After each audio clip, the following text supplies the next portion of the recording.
everything that we put in our mouth affects our body.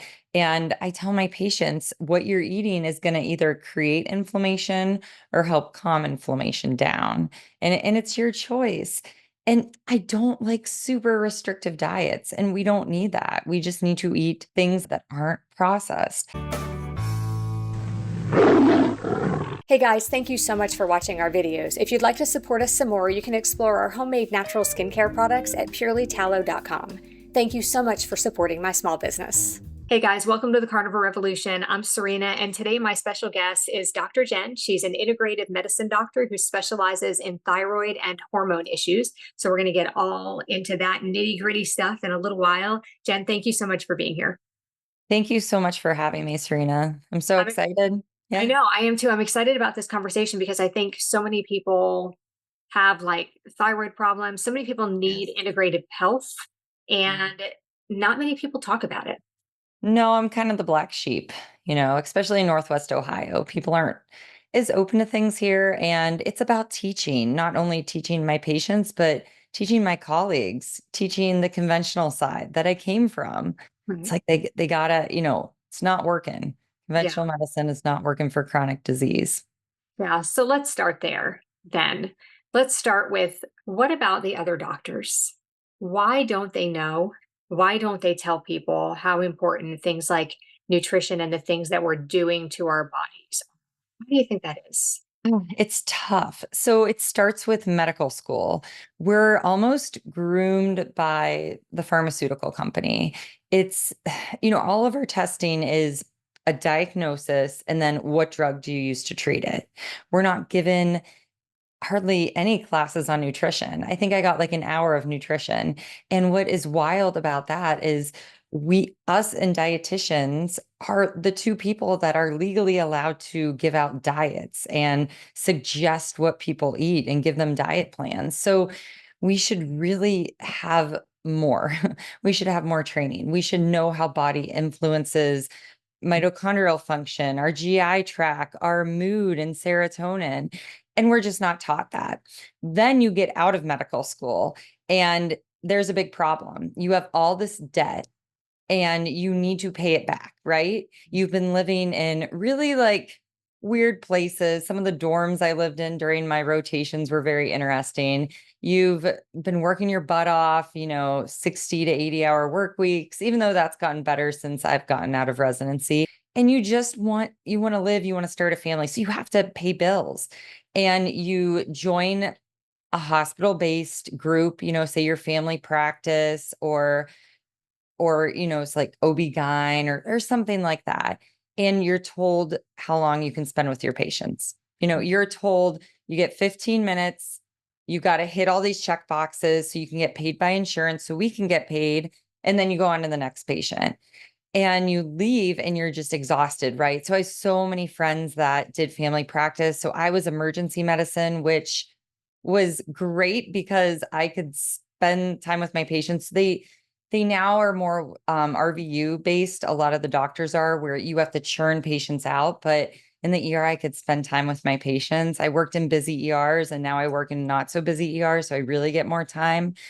But the patients that are family practice, the doctors, they're just churning them through, or they don't get paid. So it's just a systemic problem. And I tell patients that come to me that feel really upset by how their doctor treated them or didn't listen to them or threw medicine at them. And I'm like, one, they might not know how to really heal patients.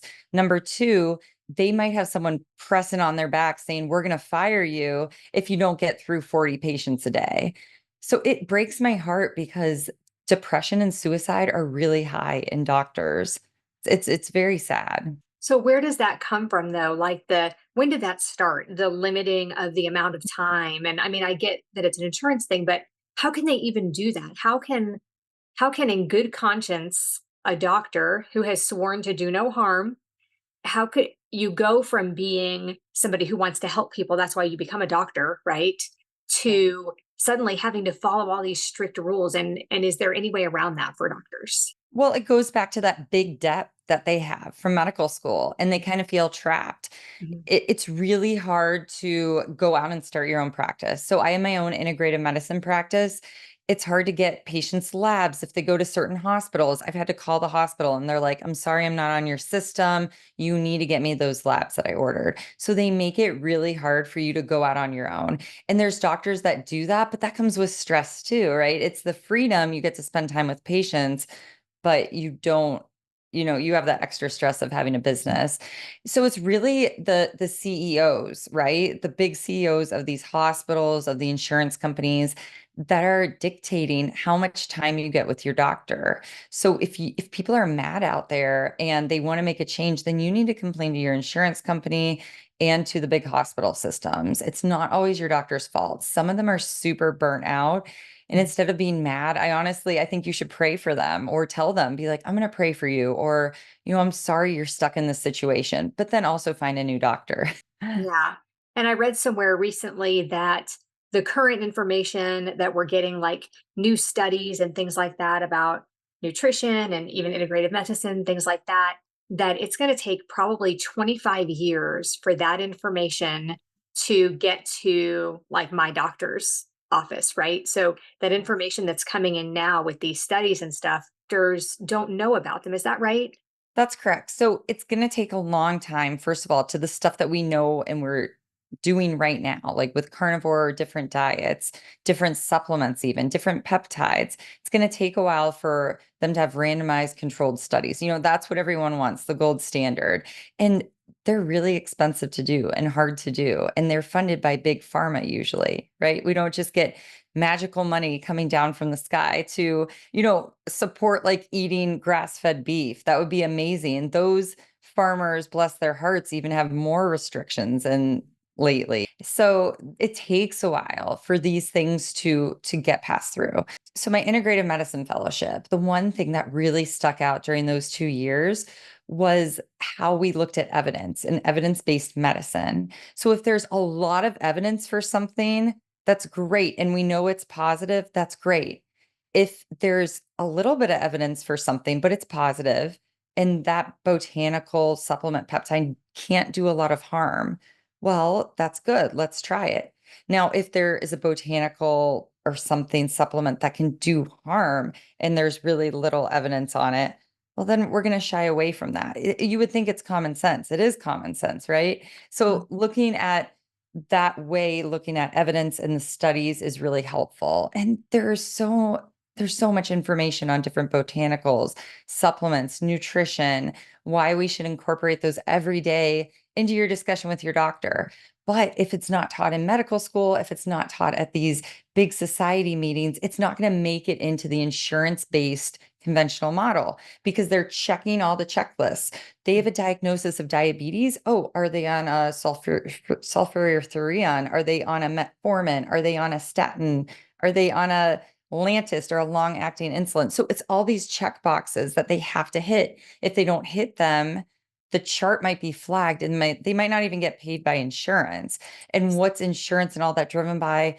The bigger companies, the bigger Bayer, Merck. You just have to follow the money with these things, unfortunately. Yeah, I think people don't know about those kinds of things. People don't realize that that's how the system works. I mean, I've been doing this, the YouTube channel for like 2.5 years, and some of the things I've talked to a lot of doctors, and some of the things you just told me I didn't know yet. So it's really interesting that that's how the system works, and that's not to discount doctors. Doctors know Right. medicine, but in my opinion, that's the biggest problem is that they know medicine instead of knowing the root issues and getting to that. And so, what about nutrition? How important is nutrition? Because I have to believe, for the sake of humanity, that people just don't know that everything we put in our body affects every cell in our body. When you see the things that people eat, when you see people's grocery carts, it is so hard to walk through Sam's or Walmart or whatever your grocery store is and see people's cart where there's nothing fresh in their cart. Even the meats are processed meats, only, chicken nuggets or pizza with meat on it. Everything is some sort of processed meat or coming out of a box that was made in a plant somewhere. I think people just don't know, right? I mean, they would have to not know. in order for their cart to look like that.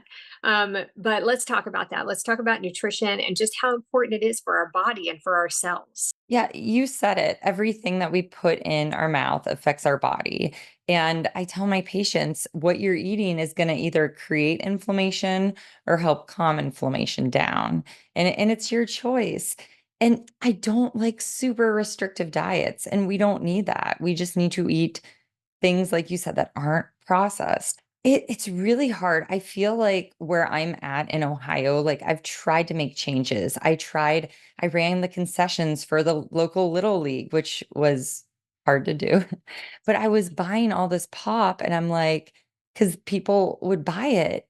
And I was like, this is poison. Like these people are poisoning their liver. They're gonna end up with fatty liver. And I don't know. I don't know. Like ignorance is bliss, but out there with all this information, I mean, you have to know that drinking a Mountain Dew is toxic for your body.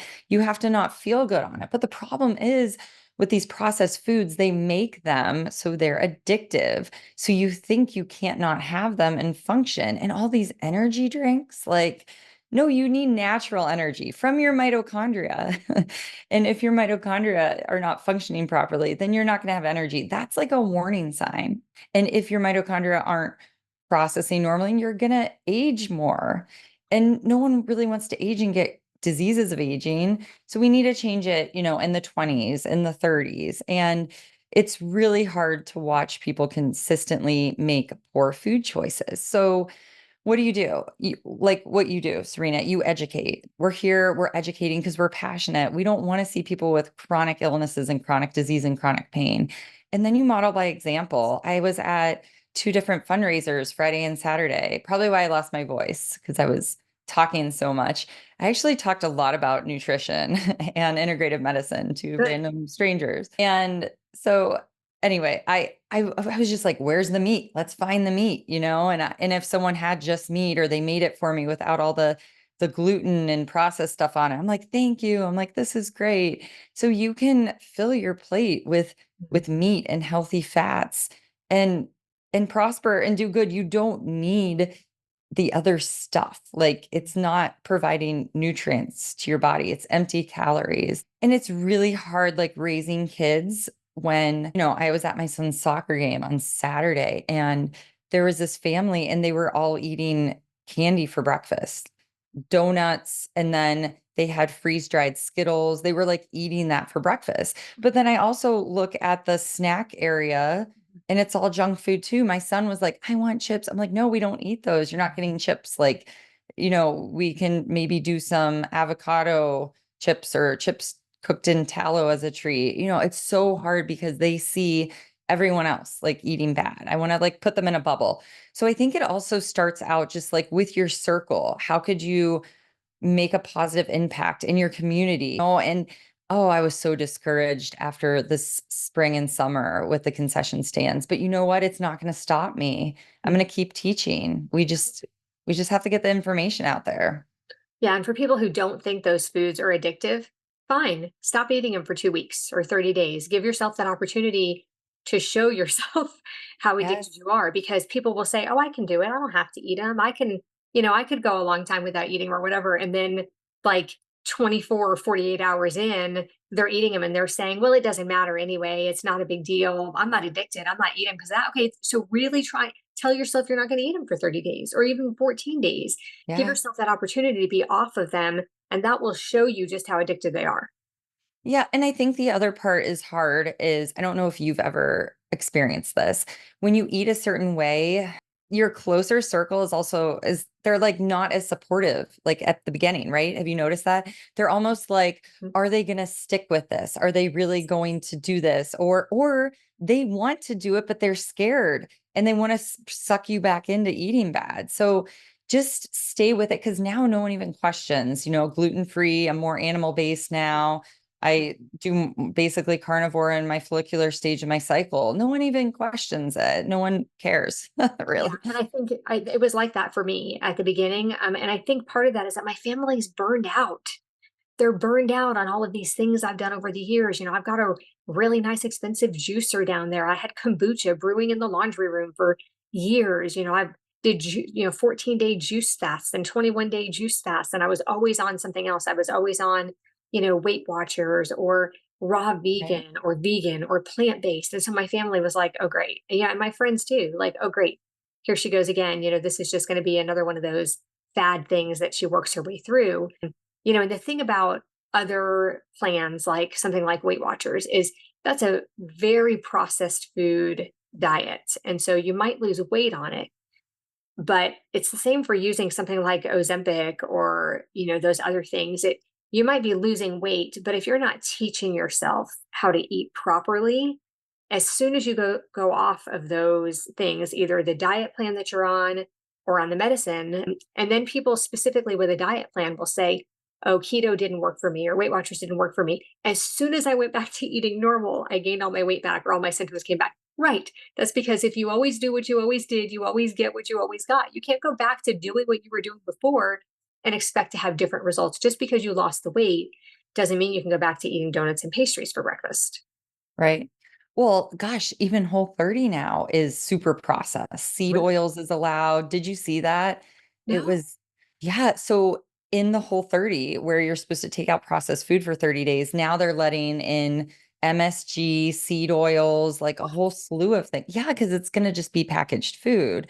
But here's the thing, if you tell someone to eat animal-based or carnivore, no big company is going to make money, just like the local farmers are, because it's not processed. So it's very frustrating to see that. I like how you brought up the Ozempic and the GLP-1s and Manjaro and Wegovy. And I do use those selectively in my practice, but it's kind of like an agreement I have with the patient because I give them true informed consent, which is missing so much in medicine right now.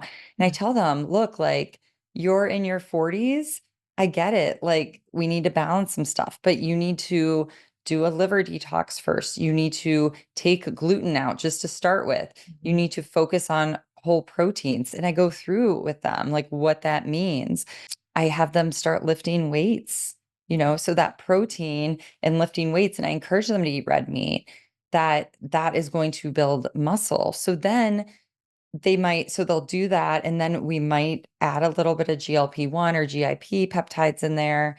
And then when they get off of them, because we just dose them for a few months, help them with their weight loss if they're stuck or they feel stuck. And then when they come off, they're not gaining all that weight back because they're continually using those tools of eating more meat and proteins. And a few of mine go more animal based and carnivore because it works awesome for them. And then they're still lifting weights because yeah, like you said, these diet plans, they just focused on like this processed food, not whole food. And then and you feel restricted. And then when you get off of it, you're just going back. And I will say the carnivore lifestyle and diet, you're not feeling that restriction like you would on these other diets like Weight Watchers and Whole30 or big elimination diets. Because you have to think of all the stuff you are including in your diet, not what you're leaving out, because it's junk anyway, most of it. Yeah, absolutely. And so when you do use those tools in your practice, like the GLP-1s, do you find that people lose a lot of muscle mass because you hear a lot about, oh, you're going to lose all of your muscle? But are they able to maintain it if they do switch to a higher protein diet and they do lift weights? And do you see that a lot of them have success with that after? I do a lot in my practice. So we do, muscle building. So then that's balancing, the GLP-1, Ozempic, Wegovy, the risk of muscle loss. Okay. And then they're also maintaining that protein. So they're getting those amino acids. And I'm not telling them just to eat chicken, right? I'm telling them to eat like real red grass-fed meat. And my patients I've had a few patients where they're like having all these like protein smoothies and putting handful of spinaches in there. And I'm like, no.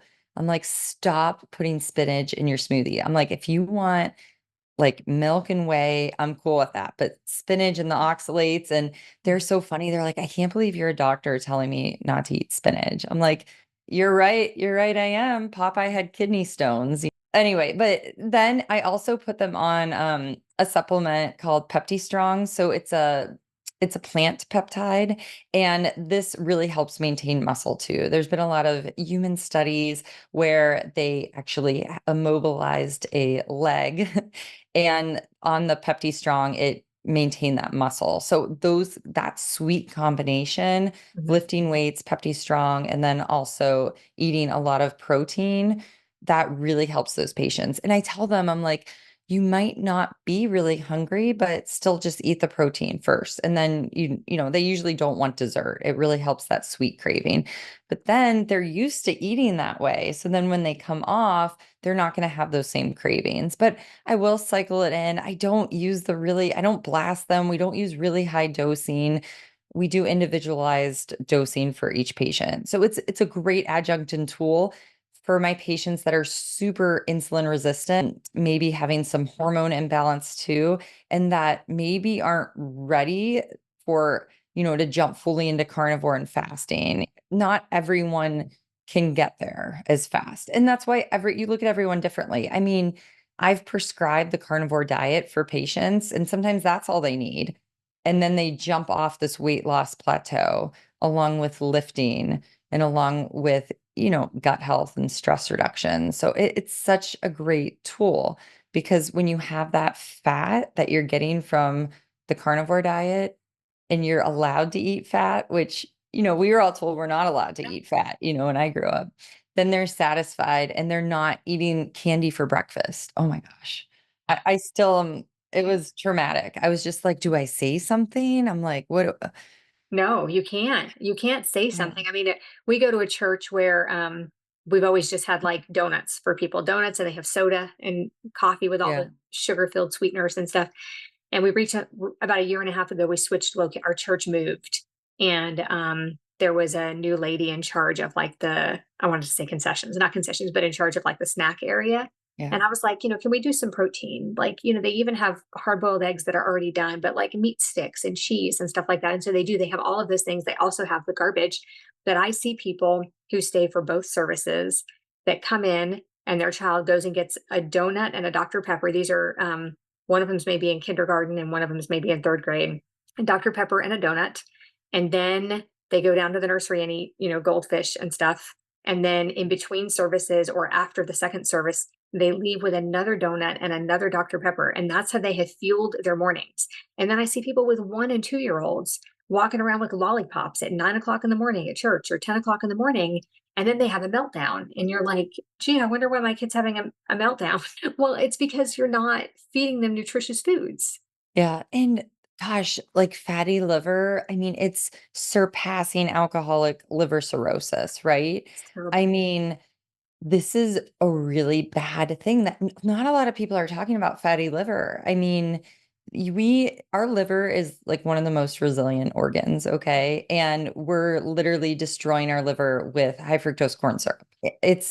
It's disturbing. And so I live in the Midwest, and this is one thing we're looking maybe to move south because we're in glyphosate capital, like of America, the Midwest, right? So we drive by, my kids go to an amazing flag football program called Upward. We love it. But we're driving by all these cornfields. And then in the middle of some of the cornfields are 5G towers. And I'm like, oh, this is like double whammy. Yeah. But the problem with you have these GMO products, right? So high fructose corn syrup from these cornfields, but then you have glyphosate sprayed all over, and glyphosate pokes holes in our gut, basically. Okay. So then that's affecting your gut health. And then that's affecting your serotonin, your neurotransmitters, your hormones, your thyroid, right? Autoimmune diseases. So all of this is a problem. And if your kids are eating that donut, that sucker, well, I guarantee you it's probably high fructose corn syrup.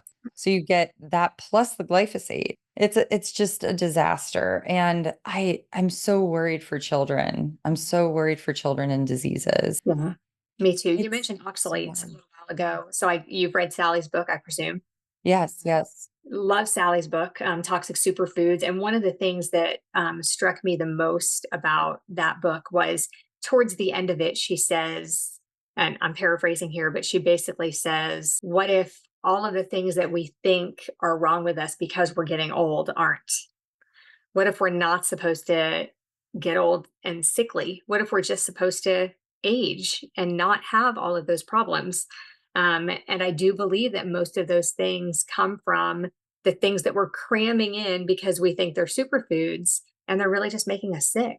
Yeah, you can overdo it. Yeah, like with the spinach and the oxalates. And I know you probably feel different from when you were eating all those vegetables and stuff. And like you said, just eating them just to eat them because we were told to, Right. versus just eating a piece of meat and feeling amazing. Yeah. You just have to try it. Like that's the thing. Like you were saying, like take the bad things out. Mhm. What's the harm going to be in trying carnivore for 4 weeks? Right. So I tell patients when I really want them to focus on gut healing, I will prescribe, like I've prescribed for pregnant patients the carnivore diet because they've had small intestinal bacterial overgrowth and they're pregnant. And I'm like, let's fix it with diet. And they're like, oh, and I'm like, you got this. And I had another patient that had really bad skin rash, and we were in the middle of treating it and healing her gut, and she got pregnant. And we were using some things like low dose naltrexone and stuff. And then she got pregnant. And I'm like, well, let's do carnivore. And it really calmed everything down during her pregnancy. And a lot of times my patients will do carnivore strict for healing for 2 to 4 weeks, and then they'll do more of an animal based like lifestyle, and or maybe eat a few select carbs during a luteal phase. So but it has to be a conversation. Doctors should be talking to their patients. Let me see your food journal. How do you feel when you eat a certain way? And then my favorite is a continuous glucose monitor, because when they wear a continuous glucose monitor, the patients, they see how food affects their body. Do you like to wear continuous glucose monitors from time to time? I've never had a continuous one. I want one really badly. I've never had one, but I do have the Keto Mojo and I do check usually in the morning. Like I haven't checked yet today. I got up and ran. I usually like to wait an hour because my glucose tends to run high in the morning, dawn Yeah. effect, I guess, Yeah. dawn phenomenon. And so I like to check about an hour after I get up. But I was rushing around this morning and haven't had a chance to check it yet. But even on regular carnivore, my glucose tends to be a little bit high. It's like in the 90s, and my ketones are barely existent if I'm not intensely tracking my calories and my macros and paying attention and doing really high fat. I think I get a Mhm. little bit too much protein for me. So Yeah. that's kind of a caveat for me. That ends up being a little bit of an issue for me. And I know Yeah. a lot of other people too. So I really have to pay attention if I want to. And I love being in ketosis. I feel great in ketosis, but staying there is a little bit difficult. So I would love to have one of those continuous ones. Yeah, I do like to use the continuous glucose monitor with the Keto Mojo when I'm doing like an experiment. Okay. So like when I do like a 3-day sardine fast, or I did a 3-day carnivore bar fast. Love that. And yeah, and I will do those if I'm in my luteal phase, or sorry, follicular phase, that first half of my cycle. Cause I'm 42. So I'm like getting perimenopause, right? So I'm like in it. And I don't want to push myself when I'm in my luteal phase. I try to, I allow myself carbs then, or I allow my carb count to go up a little bit, but not processed, not like processed. But when I'm wearing a continuous glucose monitor, I still do this, Serena, from although I know it's bad, I'll like maybe have a cookie that I'm cooking like with my husband, because he is not carnivore. I wish he was. Same. But yeah, and I'll be like, maybe if I eat it after this really good high fat, high protein dinner, let's see if it doesn't really spike me. And it will. Like I can't, and I told my husband I can't have white flour, I can't have white sugar. And I'm gluten free, so I'm not having a lot of white flour anyway, but I'm like, it's just not worth it. I want to feel Yeah. as good as I do now, in 20 years. And my biological age, I want to get sub 30s. I'm not there yet. So I want that. So these are my goals. And when it comes to the continuous glucose monitor, it's really helpful to see. Like now I just wear it when I'm playing around with experiments, like when I was doing that 3-day fast. But for patients that have never seen, your own data is so amazing. I remember a patient that he's off all his diabetes medications now. He's in his 60s, he's a farmer, and he wore continuous glucose monitor for the first time because he was like, I'm ready, I'm committed. The whole pandemic kind of turned him towards integrative medicine, which was awesome. And he was like, wow, when I drank a glass of orange juice versus when I ate an orange, the difference was crazy. So after he drank a cup of orange juice like with his breakfast, after wearing a continuous glucose monitor, he never drank juice again. Like he was done. He was like, that was enough. So that's why it's funny when you talk about like all these juice fasts. And I'm like, yes, they're going to give your gut rest, right? They're going to help give you digestive rest. You're also going to be at a calorie deficit. So you Mhm. might lose some weight and maybe some inflammation, even though you're having oxalates, but you're giving that gut rest. So your gut's like, whew, like I Yeah. feel better. I'm not digesting and working all the time because normally people snack from 9 a.m. to 9 p.m. But then when you get off that juice cleanse and you go back to eating normally, you might even gain more weight back. So Yeah. it's not that good of a reset. You'd be better off just eating steak 3 times a day for 3 days than doing a juice cleanse. Yeah, absolutely. I agree with that now. I wouldn't have before, but now I agree with that 100%. Earlier you mentioned when you were talking about like your kids wanting to go to the concession stand at sports. That's hard for me too. We are always doing volleyball and basketball. We're in sports like 9 months out of the year, basically. And the concession stand is hard for me. When I watch the stuff that people are buying, I'm blown away by it sometimes. But you mentioned chips cooked in tallow. And I just want to mention masa chips Yeah. because I did a video recently promoting masa chips and I got quite a bit of negative feedback for it because I'm a carnivore. My page is carnivore, my YouTube channel is carnivore.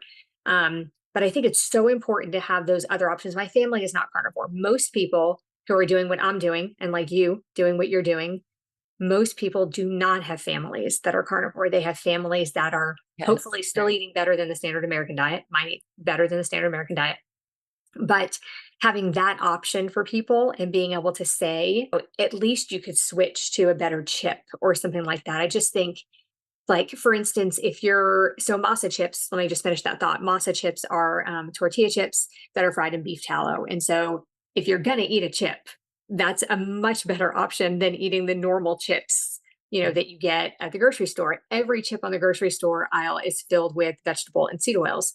And so this is less inflammatory. Yes, corn can be inflammatory. And so they're not perfect, but it's such a good option for somebody whose family doesn't eat that way. Which brings me to, you mentioned a chocolate chip cookie.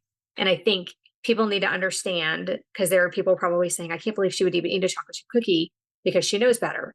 But there's a big difference in buying all of these ingredients, buying all of the ingredients to make chocolate chip cookies at home versus buying a tube of Pillsbury chocolate chip cookie dough and bringing it home and making cookies with that. And I think that's important note. That's important to note because people will say, well, how could you even, like my family, when they eat baked goods, they eat homemade baked goods, when they are eating these things. And they're not perfect because there are several ingredients in each of the products, but at least buy the best flour you can afford, buy the best chocolate chips you can afford.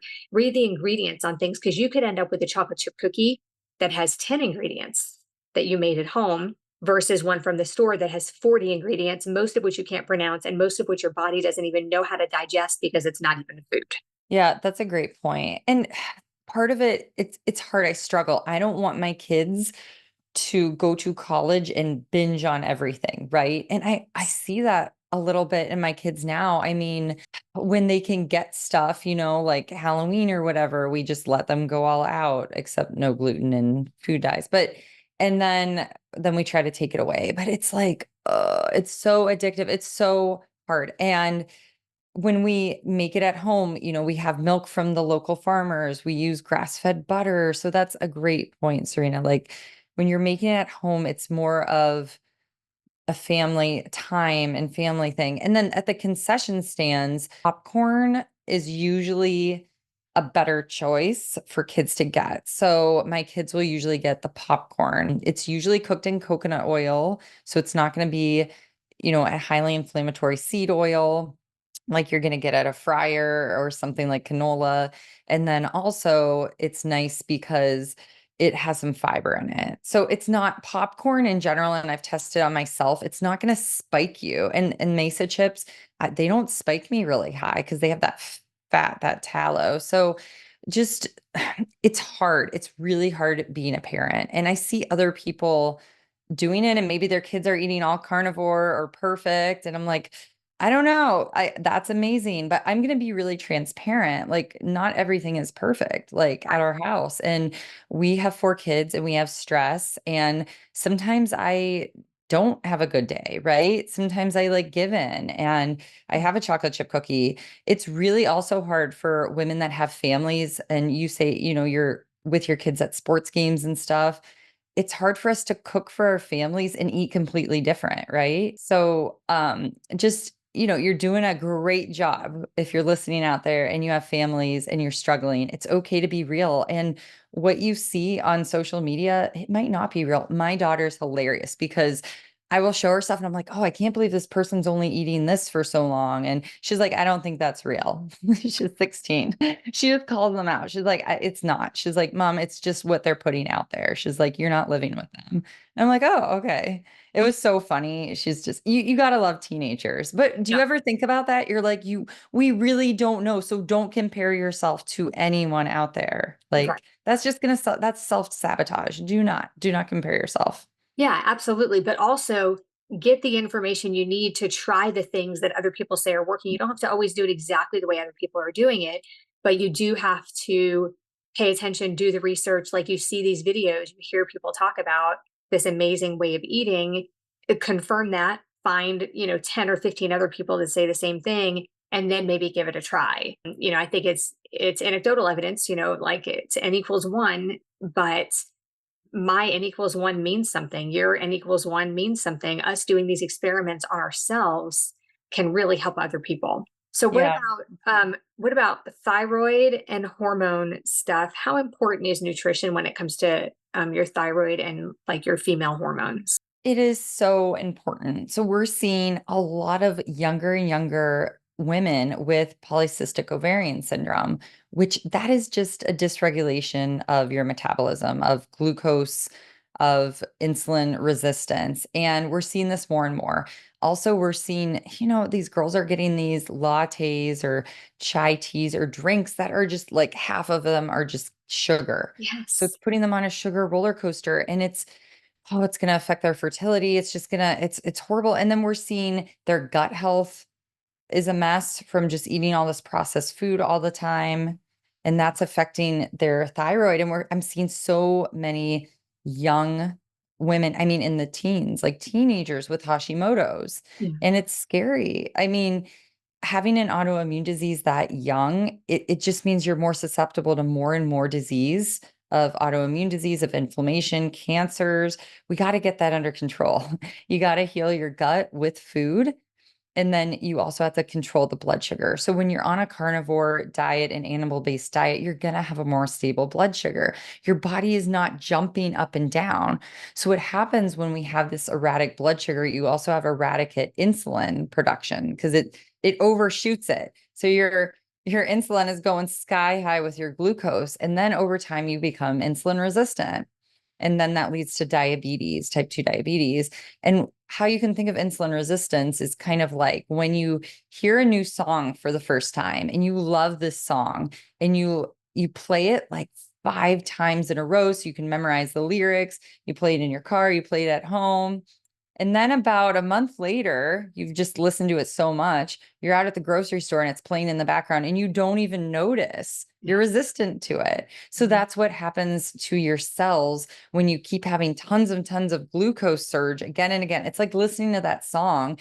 Your cells are like, nope, like we're good. We don't even know what's going on because there's been so much sugar here. So, what can you do to reverse insulin resistance? Your diet, there are certain supplements you can take. Lifting weights is amazing for insulin resistance. So definitely there's ways to reverse this. Like I had a type 2, the gentleman I was talking about earlier, type 2 diabetic who got off all his meds because he was eating more meat-based. He was fasting. So you can do this. The other thing that people forget about too, when you go to your doctor, they usually just test a TSH, a thyroid stimulating hormone, and a T4. If you're lucky, they'll check a T4. They Mhm. don't usually check the active thyroid hormone, the T3. And what happens is you have to convert T4 to T3. You have to take off an iodine. So this process requires micronutrients, and these are like selenium, zinc, and iodine. And you're going to find these in an animal-based diet. You're going to find also a lot of B vitamins to support energy in your thyroid. all from, eat how you eat, the foods you eat. And when someone is just eating vegetables all day or vegan all day, they're not going to get as much nutrients, and they're going to be usually eating more packaged foods too. So this is really important for our hormones, the food we put into our bodies. Yeah, super important. And people have all these issues and they just don't realize that it's from the foods that they're eating. So I think that's a really important note because even things like your thyroid and your hormones, like you just mentioned, autoimmune issues, all of that inflammation in your body just wreaks havoc and your body doesn't know how to handle it. And so your body um, lashes out with issues, begging you to fix it, begging you to take care of it, right? Yeah, and that's the hard thing. We're not deficient in medication, right? We're not deficient in a Zoloft or an SSRI or something, like omeprazole, Prilosec for our gut. We're not deficient in those things. What we're deficient is quality food. So we really need to put the focus back on nutrition and diet. And it's not easy at first, right? Nothing is easy at first, but just do it gradually. Like my family, our meal plan, we usually eat like meat focused, right? But I've also been adding in a little bit of fun new carnivore recipes, like pizza crust made with pork panko, like from Courtney Luna's book and stuff. And it's been fun. And they've been happy with it. They've been fine with it. So we're adding into rotation. And I want my husband to go carnivore so bad. I'm trying. I'm Yeah. trying. My husband is mostly, but when he's off, so, but I want to mention Courtney's book because Courtney and I Yes. are pretty close. Her book is amazing. So if you're out there and you are looking for some recipes, because a lot of people will say, oh, I just need to eat meat. Oh, you don't need a recipe book. You just need to cook steak. Or sometimes that's not enough. Sometimes in order to get people on plan, in order to get people to eat better, you do have to have some of those substitutions. So things like I agree. fried cheese, like fried mozzarella sticks, and fried chicken nuggets for your kids. You can carnivorize so many different foods. So the pizza crust is amazing. Her bread is amazing. There are so many different recipes that you can get out of a book like that. It's called Carnivore in the Kitchen by Courtney Luna. It's available now. So make sure you order that like as quickly as possible because it's an amazing book and it really can help you stay on track and it can help get your family members to eat better, even if they don't even realize that they're doing it.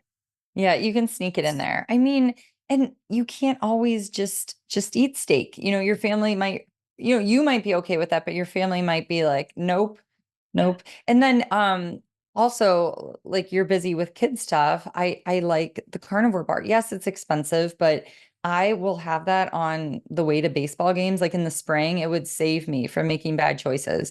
Yes. My kids, I mean, they would all stop at Chipotle, which isn't like a terrible option, but I'm like, I just don't want that. I don't want the seed oils. Yeah. So it's so hard because you want what you want, but you're not always home, right? We don't have the luxury of just sitting at home, grill up a steak every day. That's right.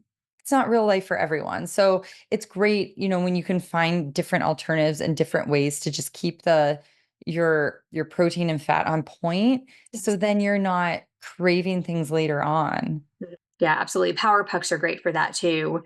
The power pucks made with beef tallow with a little bit of protein powder in them and some pork rinds to make them crunchy. That's a really good snack to kind of have on hand too. There are lots of good snacks that can help keep you on track. But the other good thing about something like the carnivore diet or a meat based diet is that you tend to stay so full. Sometimes you don't even need snacks. Sometimes you just like cruise on by a meal when everybody else is eating garbage and you're like, oh, I managed to not eat that meal, so not only did I not eat any garbage, my fast was a little bit longer, and that's always good too. Yeah, that's a great point too. Yeah, I mean, it's just it's hard, it's not easy when every commercial you see is for junk food like, McDonald's and all of these things, Burger King, you see it all the time. You don't need that stuff. I told my kid once, if there's cartoons or something on the package, it means it's not good for you. So Absolutely. it's Well, Jen, it's all thank you so advertising. much. This was a fabulous conversation. I hope some people learned things today. I really appreciate you taking the time. Thank you, Serena. It was a blast. And thank you guys so much for watching. I'll see you next time on the Carnivore Revolution.